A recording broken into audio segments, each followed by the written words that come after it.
ممالک نے ترقی کی ہے جو وسائل سے مالا مال ہیں، یا ان ممالک نے ترقی کی ہے جنہوں نے تعلیم پر توجہ دی ہے اور اپنی ہیومن ریسورسز بڑھائی ہیں۔ یہ وہ دو طبقات ہیں جو آگے چلے گئے ہیں۔ آج ہمارے بچے جن کے پاؤں میں چپل نہیں، جن کے بدن پر کپڑے نہیں، وہ اس سرزمین کے مالک ہیں جس پاؤں کے نیچے سونا اور چاندی ہے۔ اگر ہم دیکھیں تو ہمیں خاص کر بلوچستان کے لوگوں کو اللہ تعالیٰ نے غریب نہیں بنایا۔ ہمیں اگر کسی نے غریب بنایا ہے تو وہ اسلام آباد ہے، اور اسلام آباد کی پالیسیاں ہیں۔ 70 سال تک ہمیں محکوم، مظلوم قوم کی حیثیت سے رکھا۔ آج اگر یہ بلوچستان کی اسمبلی مخلص ہے کہ اپنے معدنی وسائل کے حوالے سے کوئی پالیسی مرتب کرے، تو اس سلسلے میں نیچرل ریسورسز پالیسی اپنانا چاہیے تاکہ ہم اپنے وسائل کس طرح استعمال کر سکیں۔ سندھ جو 80s اور 85s میں چائنا کو دیا گیا، آج تک بلوچستان کے عوام کو، مقامی لوگوں کو ایک پرائمری اسکول نہیں دے سکا۔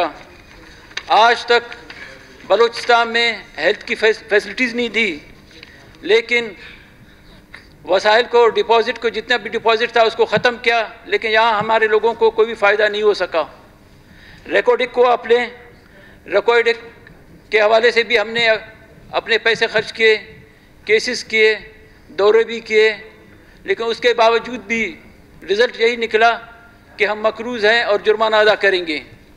جناب اسپیکر صاحب، بولان مائننگ جیسے کہ یونس زہری صاحب نے ذکر کیا، ایک مافیا ہے، اور اس مافیا کو ہماری گورنمنٹ کی پشت پناہی حاصل ہے کہ وہ وہاں سے 70s سے کام کر رہا ہے، لیکن آج تک وہاں کے لوگوں کو فائدہ نہ دے سکا۔